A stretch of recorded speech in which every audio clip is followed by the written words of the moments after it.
आज आपके पाठ्य पुस्तक का दूसरा पाठ हम पढ़ेंगे, जिसका शीर्षक है बचपन। शीर्षक का नाम क्या है बेटा? बचपन। इसका पार्ट 1 हमने पढ़ा था पिछले क्लास में। अब इसका पार्ट 2 अर्थात इसके आगे के भाग को हम पढ़ेंगे।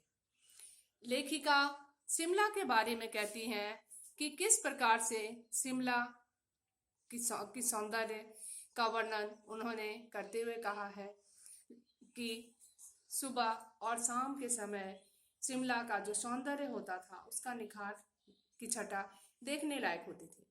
लेखिका कहती हैं कि लेखिका को कई बार शिमला में घुड़सवारी करने का भी मौका मिला। ऐसे भी शिमला की घुड़सवारी काफी प्रसिद्ध है। लेखिका का घर मॉल से बहुत ज्यादा दूर नहीं था।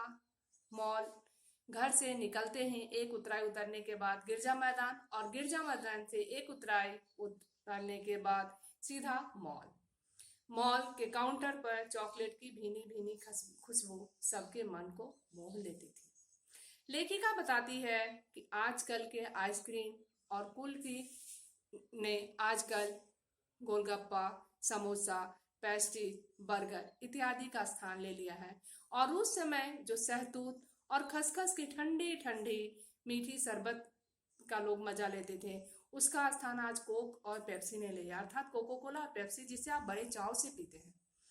लेखिका और उनके भाई बहनों को सप्ताह में एक दिन अर्थात इतवार के दिन चॉकलेट खरीदने की छूट थी।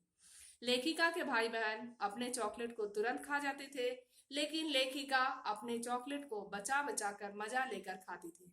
वह अपने चॉकलेट को अपने बेड के बगल साइड बेड में रख देती थी और रात को खाना खाने के बाद मजा ले लेकर उसे खाया करती थी। लेखिका बताती है कि आज के समय और उस समय में काफी परिवर्तन है। लेखिका को एक दुकान जो कालका मेल ट्रेन की तरह बनी हुई थी वह और उससे सटी दूसरी दुकान जिसे लेखिका कभी भूल नहीं पाती, क्योंकि उस दुकान में एक अंग्रेज डॉक्टर बैठा करते थे।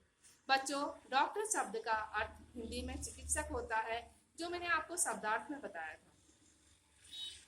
बच्चों, वो दुकान को लेखिका इसलिए नहीं भूल पाती क्योंकि उसमें जो अंग्रेज डॉक्टर साहब, आंखों के डॉक्टर साहब जो बैठे थे, वहां लेखिका के आंख में जब तकलीफ हुई तो उन्हें दिखाने के लिए ले जाया गया, तो डॉक्टर साहब ने उनको एक चश्मा लगा दिया। डॉक्टर साहब ने कहा था कि कुछ दिनों के पहनने के बाद ये चश्मा उतर जाएगा, लेकिन ऐसा हुआ नहीं। समय समय पर उसका पावर घटता गया, लेकिन चश्मा लेखिका के आंखों से आज तक नहीं उतरा। चश्मा लगाने पर लेखिका के चचेरे भाइयों ने उन्हें चिढ़ाना शुरू किया। वो उन्हें लंगूर कह के चिढ़ाने लगे। चश्मा लगाने के कारण लेखिका को भी अपनी शक्ल थोड़ी अजीब सी लगने लगी, क्योंकि चश्मा लगाने की उनकी आदत नहीं थी। जब उनके भाई उन्हें बार बार लंगूर कह के चिढ़ाते थे, तो लेखिका ने अपने कमरे में जाकर शीशे के सामने खड़े होकर अपने चेहरे को बार बार देखा, चश्मे को बार बार उतारती और लगाती। तब वो अपने चेहरे को देखती और ये सोचती कि क्या उनके भाई सचमुच उन्हें चिढ़ा रहे हैं, क्या सचमुच वो देखने में अजीबोगरीब लग रही है। चश्मे के साथ साथ वह सर पे टोपी रख के भी देखती। कल जिस सर पर वो ओढ़नी ओढ़ा करती थी, आज उस ओढ़नी का स्थान टोपी ने ले लिया था और लेखिका के पास भी रंग बिरंगे कई कपड़े की टोपियों का संग्रह हो गया था। बस बेटा, इतना ही। पाठ यहीं खत्म होता है। आइए पाठ से संबंधित कुछ कठिन शब्दों को हम जानें। पाठ 2 बचपन। शब्दार्थ अर्थात कठिन शब्द। चर्च। बच्चों, चर्च यानी ईसाई लोग, हिंदू, मुस्लिम, सिख, ईसाई, वो ईसाई लोग जो जहाँ पूजा करने जाते हैं उसको हम चर्च या गिरजाघर भी कहते हैं। वो उनका पूजा का स्थान होता है, उसे ईसाइयों का पूजा स्थल भी कहते हैं।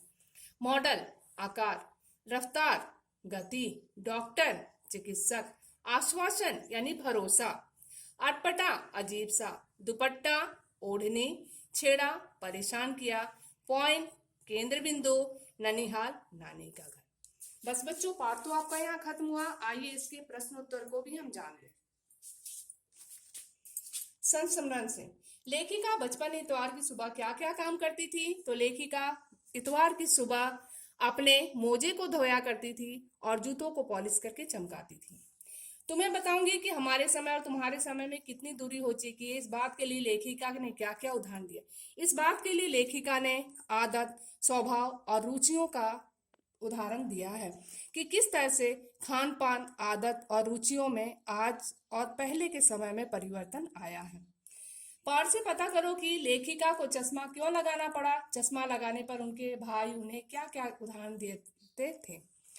लेखिका के आंखों में परेशानी होने के कारण लेखिका को चश्मा लगाना पड़ा और लेखिका के चश्मा लगाने पर उनके चचेरे भाइयों ने उन्हें लंगूर कहकर चिढ़ाना शुरू किया। लेखिका अपने बचपन में कौन कौन सी चीजें मजा लेकर खाती थी, उनमें से कुछ प्रमुख फलों का नाम लिखो। लेखिका अपने बचपन में तरह तरह की शिमला की फलों को खाया करती थी। बच्चों, लेखिका बचपन में काफल और सहतूत के फलों को मजा ले लेकर खाती थी। ये लाल और गुलाबी फलें, रसभरी फलें जिसका नाम लेते हैं, लेखिका के मुंह में आज भी पानी आ जाता है। बस बच्चों, आपका ये पाठ यहीं समाप्त होता है। अगले वीडियो में, अगले क्लास में मैं आप लोगों को व्याकरण पढ़ाऊंगी।